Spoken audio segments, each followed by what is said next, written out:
Hi friends, చెట్లు పెంచడం అంటే పర్యావరణానికి మేలు, జీవ వైవిధ్యానికి లాభం అనే అభిప్రాయం మనలో చాలా మందికి ఉంటుంది. అయితే తాజాగా వెలువడినటువంటి ఒక అధ్యయనం ఆశ్చర్యకరమైన విషయాన్ని వెల్లడించింది. కొన్ని వ్యవసాయ ప్రాంతాల్లో ఎక్కువ చెట్లు ఉండడం వల్ల కొన్ని రకాల పక్షుల సంఖ్య తగ్గే అవకాశం ఉందంటూ పరిశోధకులు గుర్తించారు. ఇక ఈ వింత పరిస్థితి వెనుక ఉన్నటువంటి అసలు మిస్టరీ ఏంటో ఇప్పుడు తెలుసుకుందాం. జపాన్లోని హీరోషిమా యూనివర్సిటీకి చెందినటువంటి అసిస్టెంట్ ప్రొఫెసర్ మసుమి హిసానో నేతృత్వంలోని పరిశోధక బృందం ఈ అధ్యయనాన్ని నిర్వహించింది. ఇక జనరల్ ఆఫ్ ఎన్విరాన్మెంటల్ మేనేజ్మెంట్లో ప్రచురితమైనటువంటి ఈ అధ్యయనంలో జపాన్ మధ్య ప్రాంతంలోని వ్యవసాయ చిత్తడి భూముల్లో చెట్ల వరుసల పక్షులపై చూపించే ప్రభావాన్ని కూడా విశ్లేషించారు. వ్యవసాయ భూముల్లో బలమైనటువంటి గాలుల నుండి పంటలను రక్షించేందుకు రైతులు తరచుగా చెట్ల వరుసలను నాటుతూ ఉంటారు.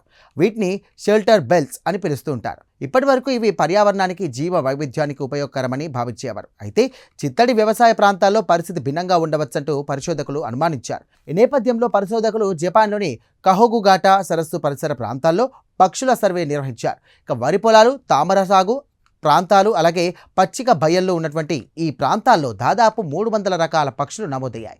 2021 మరియు 2023 సంవత్సరాల్లో పక్షుల సంఖ్య వైవిధ్యాన్ని పరిశీలించి విశ్లేషించారు. ఇక అధ్యయనంలో ఆసక్తికరమైనటువంటి ఫలితాలు బయటపడ్డాయి.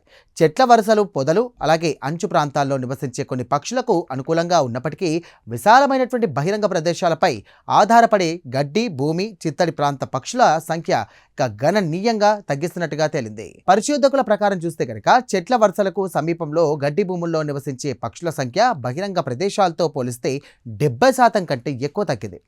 ఈ చెట్ల వరుసలు ఒక రకంగా పర్యావరణ గోడలుగా పనిచేస్తున్నాయని వారు తెలియజేశారు. దీంతో బహిరంగ ప్రాంతాలను ఇష్టపడే పక్షులను అందుబాటులో ఉండే స్థలం తగ్గిపోతోంది. అంతేకాదు, చెట్ల వరుసలు కొన్ని సందర్భాల్లో పక్షులను వేటాడే జంతువులకు కూడా అనుకూల పరిస్థితులు కల్పించే అవకాశం ఉందంటూ కూడా పరిశోధకులు భావిస్తున్నారు.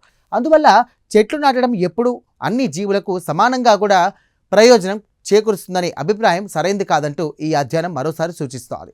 చూసారుగా, పర్యావరణ పరిరక్షణ కోసం ఎక్కువగా చెట్లు నాటడం మంచి విషయమే అయినప్పటికీ ప్రతి ప్రాంతం ఒకేలా ఉండదంటూ ఈ అధ్యయనం గుర్తు చేస్తోంది. ముఖ్యంగా చిత్తడి వ్యవసాయ భూముల్లో చెట్ల సంఖ్య పెంచే ముందు అక్కడి పక్షుల అవసరాలను కూడా పరిగణలోకి తీసుకోవాలంటూ పరిశోధకులు సూచిస్తున్నారు. జపాన్లోని హీరోషిమా యూనివర్సిటీ పరిశోధకులు నిర్వహించినటువంటి ఈ అధ్యయనం ప్రకారం చూస్తే కనుక జీవ వైవిధ్యాన్ని కాపాడాలంటే ఒకే పరిష్కారం అందరికీ సరిపోదని, స్థానిక పర్యావరణ పరిస్థితులకు అనుగుణంగా ప్రణాళికలు రూపొందించాల్సిన అవసరం ఎంతైనా ఉందంటూ స్పష్టం చేసింది.